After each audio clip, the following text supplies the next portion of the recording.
Olá, internauta. Hoje aqui nos estúdios do correiobrasiliense.com.br eu converso com o André Alcântara. O André é presidente da ANAUNE, Associação Nacional dos Advogados da União.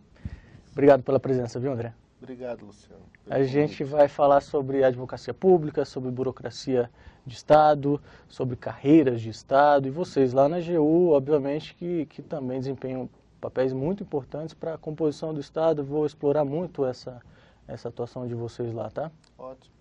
Você tem um posicionamento interessante, eu queria que você dividisse isso com os nossos internautas, sobre a necessidade de o país ter uma burocracia fixa, uma burocracia profissional, pessoas que, independentemente da alternância de poder, que consigam manter a máquina de pé. Explica pra gente melhor o que é isso, hein, André?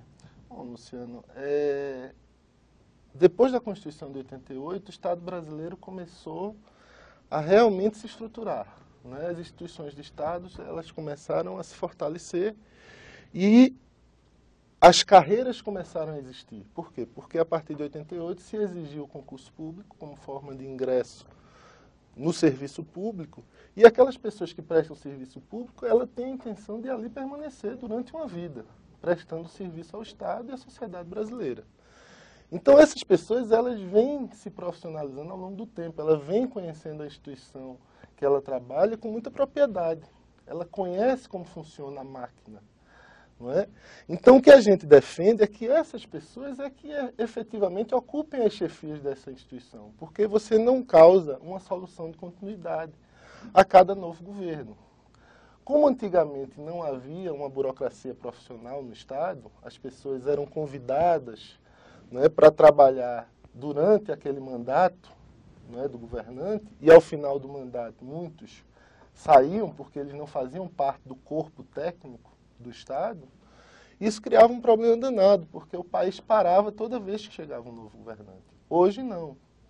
Esse foi um grande avanço do concurso público. As pessoas permanecem, conhecem a instituição, e essas pessoas devem chefiar. Um grande exemplo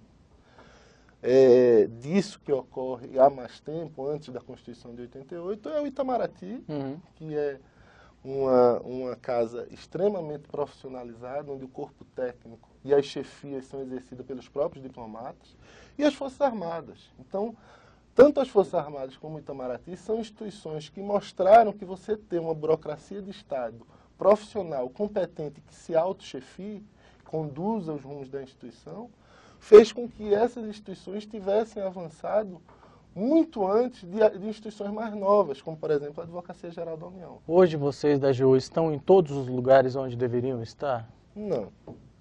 Muitas das chefias da Advocacia Geral da União não são exercidas por membros da Advocacia Geral da União. E lá dentro, como é que vocês têm discutido isso? Nós defendemos, você sabe que dentro da AGU nós temos 4 carreiras, né? Temos a carreira de advogado da União, a de procurador da Fazenda Nacional, procurador federal e procurador do Banco Central. A gente defende que cada carreira exerça as chefias dos seus respectivos órgãos. Então, os advogados da União sejam chefiados pelos advogados da União. Os procuradores da Fazenda sejam chefiados pelos procuradores da Fazenda. Procuradores federais e Banco Central, respectivamente. Não é por quê? Porque a particularidade da atuação do advogado da União, do procurador da Fazenda e das demais carreiras é conhecida pelo membro daquela respectiva carreira.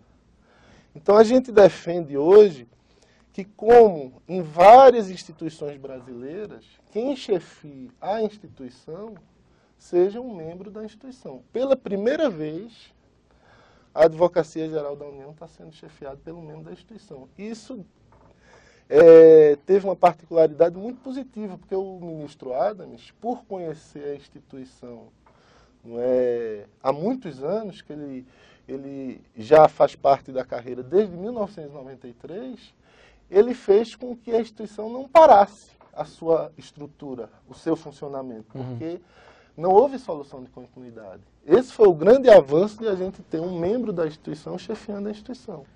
André, tem uma discussão lá dentro da AGU sobre a questão do honorário de sucumbência. Queria que você explicasse para as pessoas em que pé esse debate está. Essa pergunta que você fez, Luciano, é muito interessante, porque honorários não é uma receita pública. honorários é pago ao advogado da parte vencedora pela parte vencida.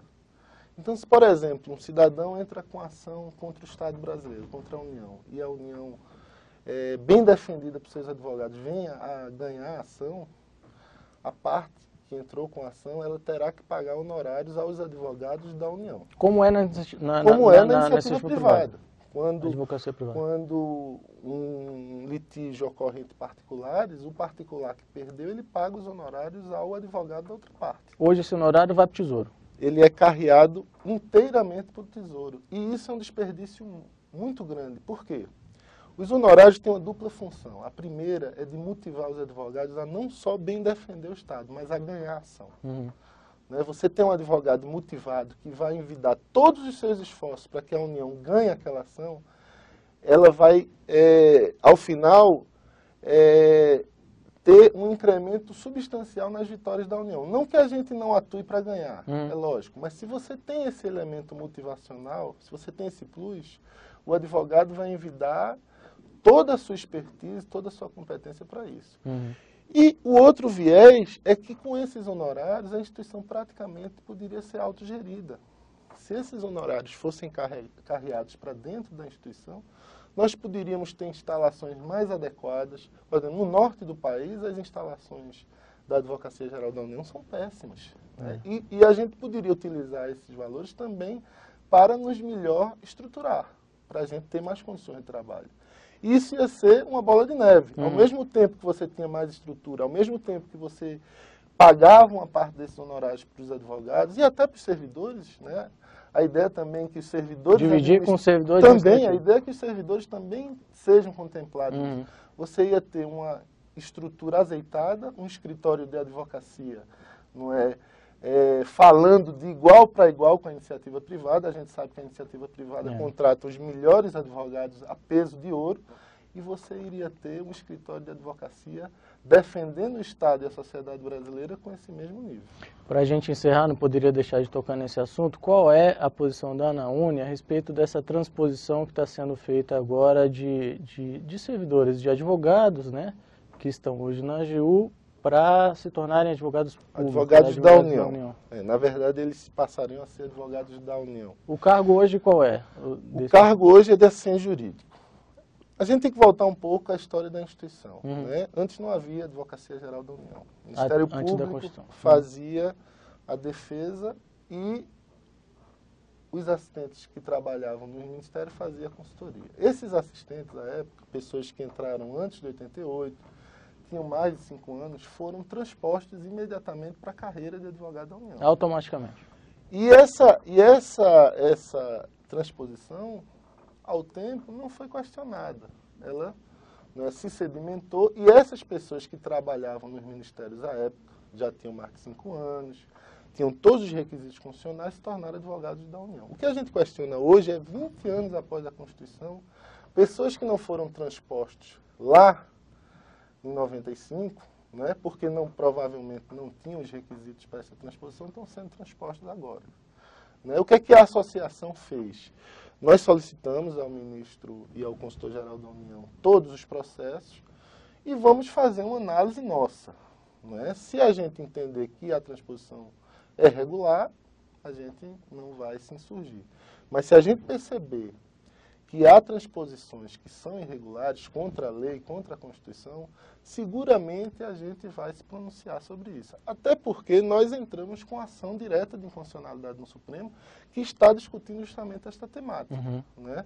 E se a gente perceber que está havendo alguma forma de irregularidade nessas transposições, não tenha dúvida que a associação, como não é defensora da carreira de advogado da União, vai envidar todos os esforços para que essas pessoas virem advogados da União. Aliás, para ser advogado da União, você tem que fazer concurso público específico de provas e títulos. Ao final, não é, de uma prova oral, nós temos hoje 5 fases de concurso, a pessoa, em sendo aprovada e nomeada, será advogado da União. Essa é a forma que a gente concorda e é a forma que a Constituição e a lei garante como forma de ingresso na instituição. Tá ótimo. Carreira. Tá? André, muito obrigado pela sua presença. Eu que agradeço a você e os seus telespectadores.